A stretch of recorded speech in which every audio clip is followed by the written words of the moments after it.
Hi, this is Ray Carr. Hello? Yes, hi. Is this Anson Williams? Yes, hi. Hey, it's Ray Carr. How you doing? Good, good. Good. This is Ray Carr from the Ray Carr Radio Show from Cleveland, Ohio. I just wanted to see if we could start the interview, if that's okay with you.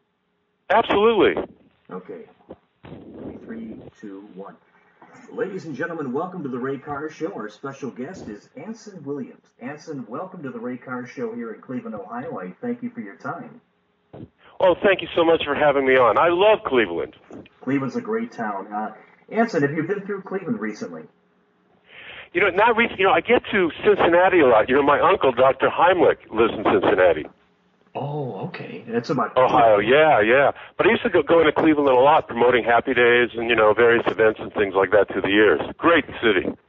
Yeah, Cleveland's a great town. It's really come a long way since, the 70s, but thank God things are turning around here. But I wanted to start the interview and ask you about your reflections of the February 25th episode of Love America. Well, it was on Love American Style, Love and the Happy Days. That was the first time I ever saw you on TV.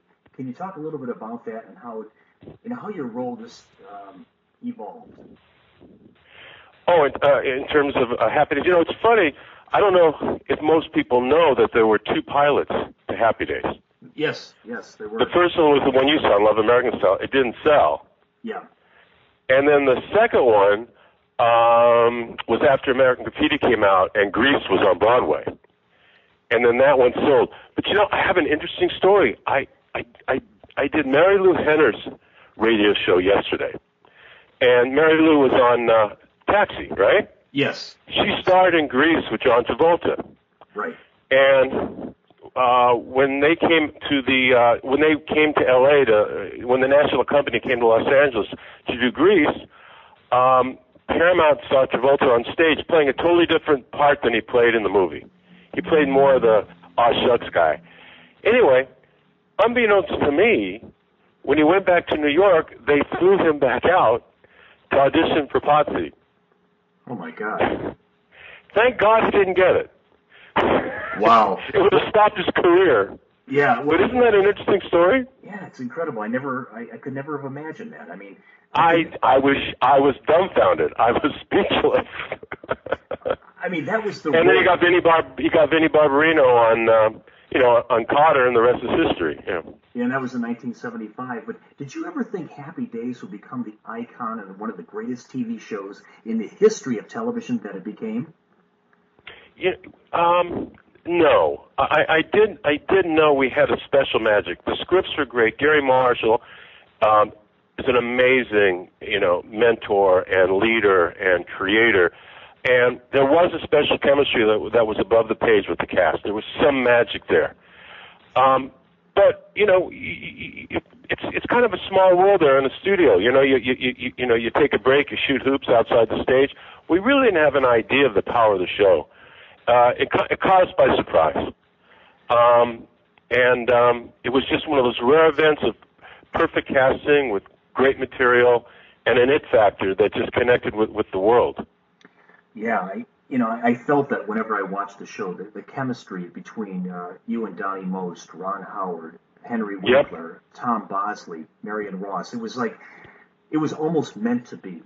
When yeah, it was. If you think about it too much, it's crazy. The odds. It just all. I think you're right. It was meant to be. You can't create. It's bigger than the whole. There's a magic that just was, created. Do you think? Well, what do you think was the defining episode of Happy Days that really put that show in a class by itself, or was there one? Yeah, there was. The first year and a half, we were a one-camera show, like a movie. Mm-hmm. It was the beginning of the 3rd season that the whole format was changed to a 3-camera live audience show. Okay. That first 3-camera show was the magic. That was the turnaround to make it a phenomenon. Because we were almost canceled the second year. We were down to 48th place. Oh, my goodness. Once Gary Marshall put it in front of a live audience and, just changed the whole tone of the show and put Fonzie up front, we became the #1 show of in the world that year. So that first episode was the turning point. Was that the episode when Fonzie went from the regular jacket to the leather jacket? No, actually, that actually took a while. It was so funny because back then, just to show you how times have changed, the network was way against Fonzie wearing a leather jacket because that would mean he's a hood. Right. Bad guy. No, he's got to wear a windbreaker. But then Gary convinced the network that it's very important that he wears a leather jacket when he rides his motorcycle or when he's with his motorcycle for safety. And they go, okay, if he's with the motorcycle, he can wear the leather jacket. That motorcycle was in Arnold's. It was in his bedroom. It was in Mrs. C's kitchen. Yeah. You look at the episodes, that motorcycle is in the oddest places, and he's wearing that leather jacket. Finally, they relented and said, okay, he can wear his jacket. My goodness. And nobody ever thought Fonzie, who was a minor character when he first came on in the early days, would ever become, what he became. I mean, Henry Winkler, of all people. Well, the part of Fonzie, it came down to two actors, Mickey Dolenz and the Monkees and Henry Winkler. And Henry was totally opposite of the part that they had written. And Henry invented this character and got the part, and the rest is history. That part was not written by anybody but Henry. I mean, he's a genius. He's brilliant, and he created that whole character, that whole magic. And I thank God for him because helped buy me a house. Wow. I mean, he became quite the main guy from the show. Anson Williams, our special guest here on the Ray Carr Show.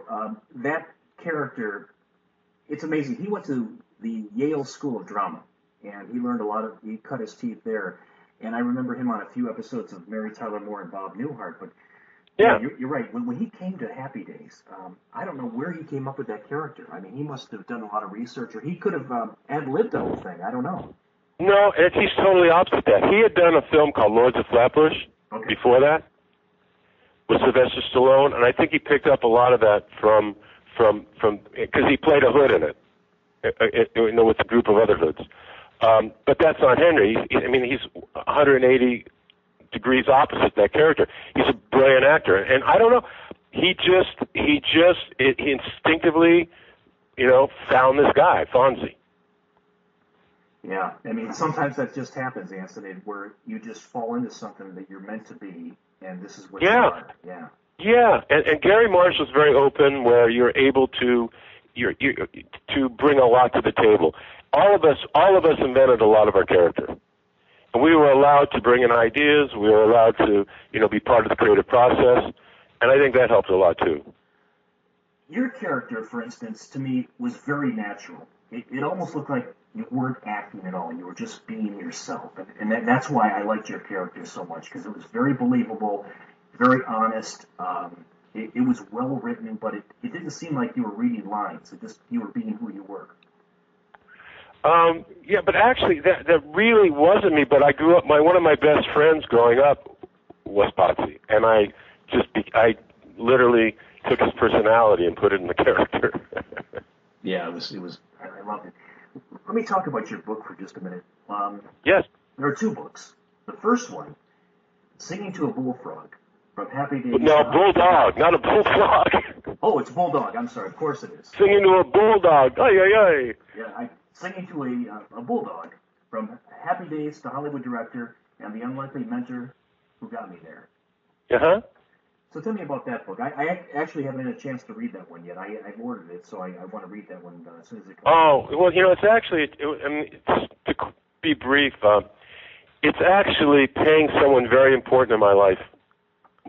There was someone in my life. Without this individual, I wouldn't be talking to you now.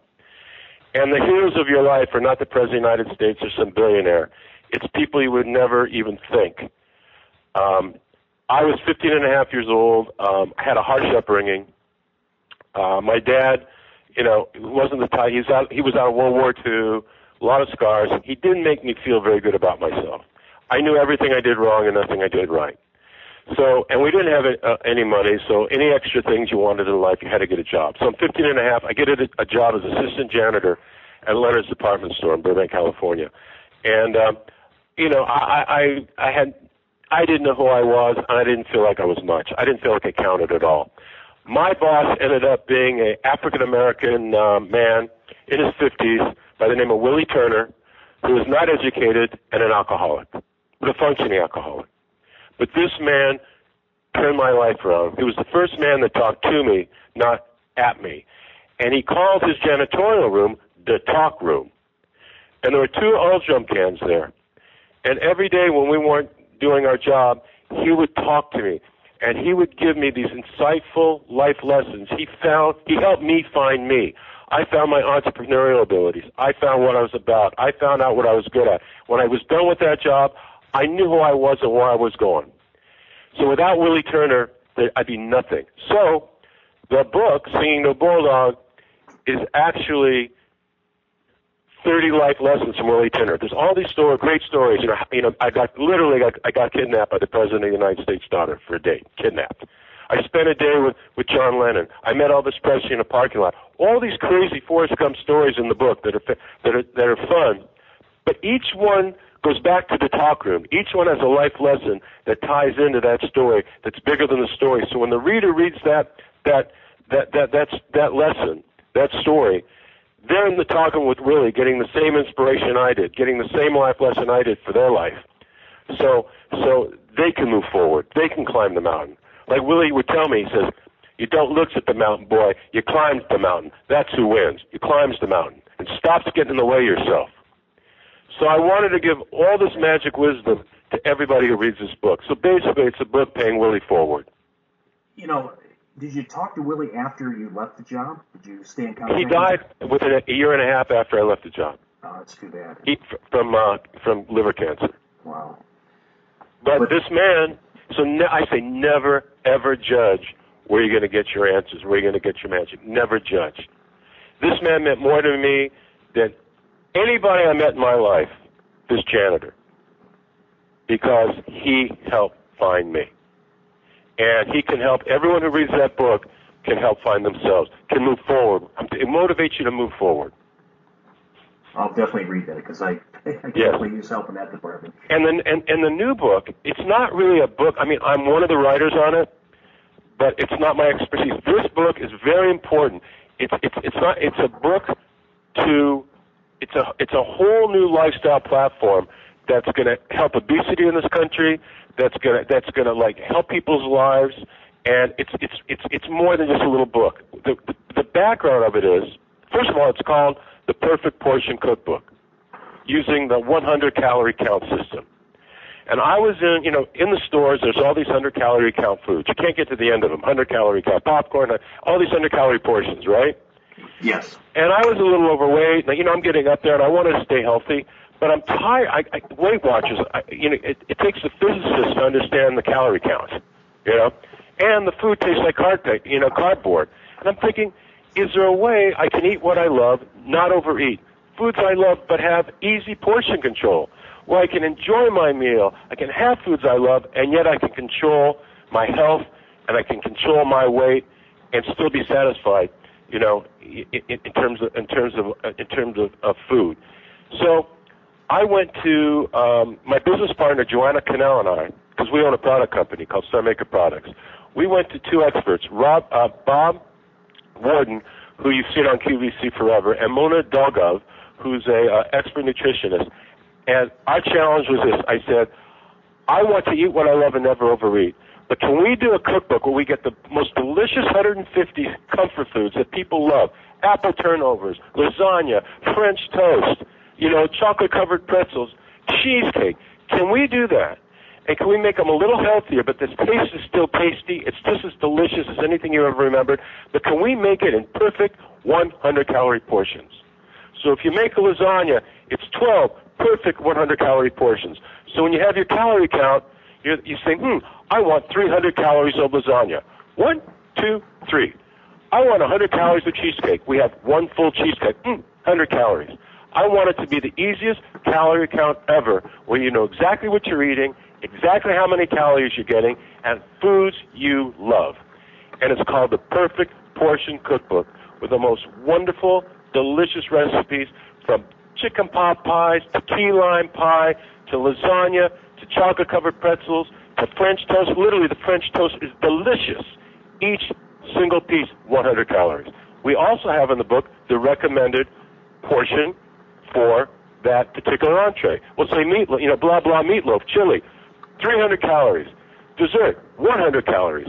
How easy is that? How easy a calorie count? And there's not another book in the world with portion control that has the food you love, and you'll never overeat, and you'll know exactly what you're eating, exactly the calorie count. We also have in there diagrams, so you know you see the exact amount. It's so simple. It is a brilliant, brilliant book that's important and very, very and wonderful in terms of satisfying your food cravings. We have, if you go to our website is theperfectportion.com. Go there. There is a Christmas holiday dinner that will blow you away. Garlic mashed potatoes, turkey, cheesecake, cranberry sauce, gravy, all in 100-calorie portions, where you will eat the most wonderful, delicious holiday dinner and not overeat. What in that book? And it's called The Perfect Portion Cookbook. Now, if you go to theperfectportion.com now, you can click. It premieres, by the way, on QVC Super Bowl Sunday. Okay. But if you go now to theperfectportion.com and click on Buy Now QVC, you get it. If you pre-order, there's a huge $10 discount. Okay. All right. What in that particular book is the most surprising thing that you never thought, before the research, that you'd be able to do this? I wasn't surprised. I was overjoyed they were able to do it. But I guess what surprised me, I could not believe these amazing recipes. I couldn't believe what I could eat. I should send you a picture. I'm the guinea pig. You should see me now. 60 is the new sexy. I'm telling you, I am built like I was when I was 35. Wow. And it wasn't from over-exercising or anything. It was literally just from portion control. I feel great. I look better than I have in my life. I mean, it is magical turnaround in my health and my looks. And I'm so excited that everybody can have this opportunity with the Perfect Portion Cookbook. It is massive. Not only that, when we do the book, because they taught me, because I did not know a lot about food and recipes and all that. Really, Joanna and I had this idea. Yeah. They taught us how it works. Well, not only do you have to have every recipe tested through a very special kitchen, it's got to go through 2 nutritionists, signed off on. The 100 calorie better be 100 calorie. I mean, it is really detailed. We also have in the book a lot of education on nutrition and all these different the calories of all these everyday things. We also have in there the 100-calorie workout, where exactly what you have to do to lose 100 calories. So there's a whole workout regimen in there. But more than anything, it's these 150 recipes that I couldn't believe you could have a chicken pot pie. I can't believe you could have pumpkin pie. I couldn't believe you can have this amazing chili cornbread. I couldn't believe that you can have chicken piccata. And I mean, oh my God! It's just all these amazing recipes that are so satisfying, and you're not denying yourself. That's the one thing about it's not a diet. I hate diets; they don't work. I know. You want to eat what you love and never overeat. These foods, it's like I love. It's everything you love, and you're in control, and you can look great, and you can be healthier, and never lose what you love. That's great. That's fantastic. And the book will premiere Super Bowl Sunday. Yeah, Super Bowl Sunday on QVC, but right now you can pre-order. If you go to theperfectportion.com, you can pre-order. You can either go to QVC or Amazon, pre-order. Actually, QVC is the one where it's a huge savings, $10 savings. That's a lot, yeah. It really is. Yeah, no, if you pre-order now. And I can't stress how excited I am about this book, because what my part of the writing was kind of creating the style of it, and I wrote in a lot of the funny stories and things like that. But the science of the book and the recipes are all Bob Warden and Mona Dolgov, who are experts in this field. The photography was done by Quentin Bacon, who's one of the top food photographers in the world. He did Michelle Obama's organic cookbook. Mm-hmm. And he also does Giada De Laurentiis' cookbooks. So the pictures, it's a beautiful book. It's gorgeous. The pictures are gorgeous. The recipes are simple, like 7-8 ingredients max. It lays flat. So when you're cooking, it lays flat. So, you know, it stays there so you're not constantly trying to bend the page back or anything. It's a beautiful book. A beautiful book. Well, look forward to reading. And so much fun for you know, for every cook out there. Well, I'm sure it'll do very well, Anson. It sounds like a book that everybody should have. Honestly, they should. There's an obesity problem in this country, and you know, people can yell and scream, oh my God, oh my. Well, you know, it's not improving, and it's not improving because diets don't work. You got to give people what they love. You got to give them what they love. You make it a little healthier, but just as tasty, just as delicious. Give them what they love with portion control, and make the calorie count perfect under-calorie portions, so there's no thinking about it. It's easy. You don't have to be a physicist to figure out these calorie counts. Anybody can do it, and you're not denying yourself at all a wonderful breakfast, a wonderful lunch, a wonderful dinner, wonderful desserts. You're not denying yourself any of the wonderful tastes you want in your life. Food is important. Eating's important. It's a joy. It's a wonderful part of life, but we have to do it with control. Absolutely. Anson, let me just ask you a few questions here about your directing, and if I may do that here. Your directing is very prolific, and I was very impressed with. I look at the after-school specials. You know, you did a show called The Drug Knot in 1986. Oh yeah. You know, you did Beverly Hills 90210, Melrose Place. Talk a little bit about your directing and how that all started. Well, it's, you know, I produced before I directed. In fact, the first film that was produced, it was by NBC. Ron Howard directed it. It was called Skyward with Bette Davis. Okay. And I wrote the story. And that was the beginning of creating shows and selling them. But I wanted to get behind the camera and direct, but no one would give you a shot. So I had a product I had a film in development called No Greater Gift, and I convinced the network to let me hire myself to direct it. Wow. And it won the Humanitas. I co-wrote the story, and it won the Humanitas, and it was about organ donorship way back then. Okay. And it got very good response, and it started me off. And then the second film was The Lone Star Kid, about the youngest mayor in the history of the United States, 12 years old, which was a microcosm for the way Washington should work for the people. This 12-year-old kid literally turned this town around. Well, I wrote the script, and James Earl Jones was the lead, who played this kid's best friend. Believe it, he was blind and illiterate and a junk man, and he took his only $150 and financed this kid's campaign. Oh my God! And it's a true story. James Earl Jones played that character. Anyway, that was it. That got great reviews, and then I got hired for The Drug Knot, and since then, it put me on mostly a television career, and I've done over 300 hours of television.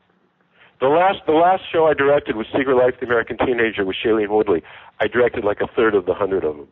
That's amazing. And Sabrina the Teenage Witch, Charmed, Hercules. Oh yeah. Xena the Warrior Princess, Star Trek Voyager, Star Trek Deep Space Nine. Amazing stuff.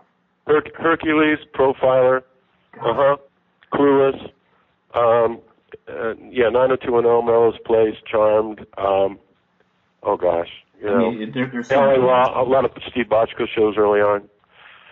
Did you enjoy? What type of TV do you really enjoy doing more than other types? It's not so much what it is. It's the material. All right. I love doing stories that I can connect to. And in segment television, sometimes that's true and sometimes it isn't. That's true.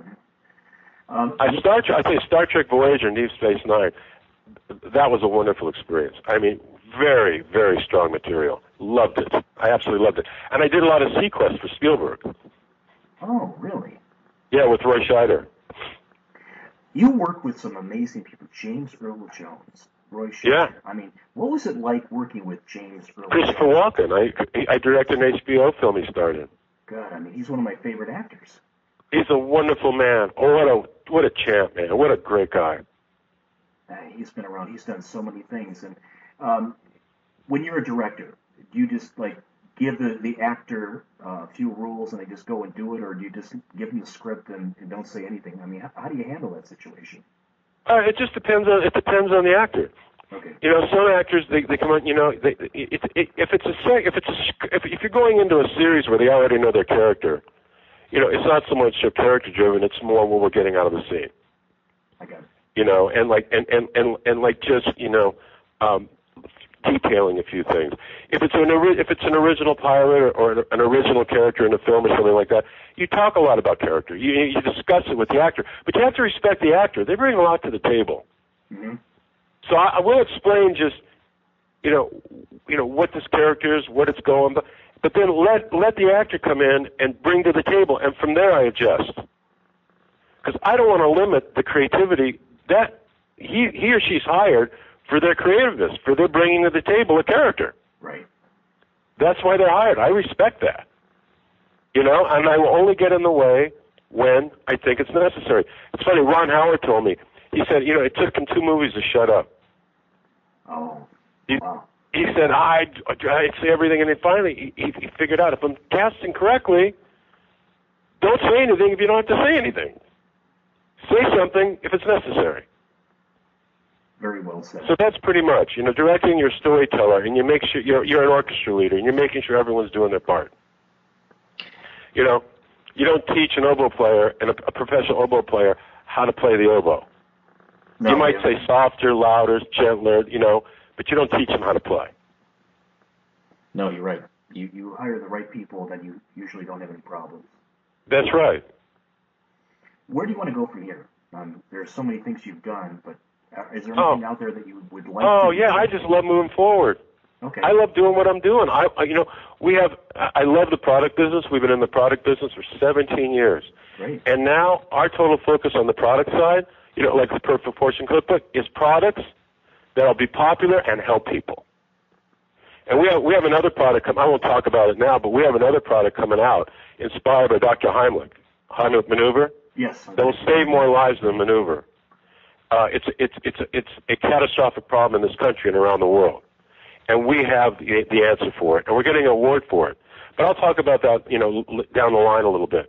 We're really vested in products that help people. I love doing that. I love knowing we've made the world a little better place through our creativity, and you know, in the product world. And then I love writing, and I love entertainment. And so whatever comes my way, you know, I want to move forward with that. I just want to keep doing what I'm doing. Too many people, they get older in life and they go, well, society says that I should retire now. What are you talking about? You know, in Europe, you don't even get started till you're 60 as an artist. You know, you're revered. You move forward. You know, you're Picasso. You know, you make sure you keep in shape. You make sure you move forward. And you create, and you do, and you contribute to your last breath, man. And that's what I'm about. Yeah, I love the attitude. I think that's fantastic, and it's inspirational to a lot of people listening right now. Anson, I hope so. I'm serious, especially boomers that they're listening. You move forward, people. You move forward. Life is great. Every breath. Move forward. Create. Climb that mountain. Do something. Don't think about it. Move forward. Even if it doesn't work, go to the next challenge. A failure moves you forward, and it's never a failure. It's a challenge. Another challenge. My God, get off your butt and contribute. And you're going to make somebody's life better if you do it sincerely. Oh, my God, you make your life better, man. It's like I've never felt so vital in my life. I'm 66 years old right now. I've never been so vital. I mean, I'm able to take everything I've learned in my life, everything, coming from nothing, and I'm able to, I feel powerful in terms of contributing to people's lives and moving them forward, man. We're what's happening. 60's the new sexy. We're the ones that are happening. The youth can learn from us, big time. I completely agree. I'm a little bit over 50 right now, and You're a baby. Yeah, I'm a baby. I still play a lot of sports, so I'm actually, trying to keep as active as humanly possible. I do too. Yeah. What do you play?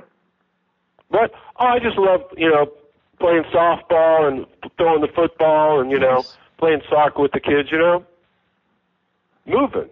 Moving. That's all it's about. It's moving. Moving, man. It's unbelievable. Right now, I think this year I'll probably be the most successful year of my life.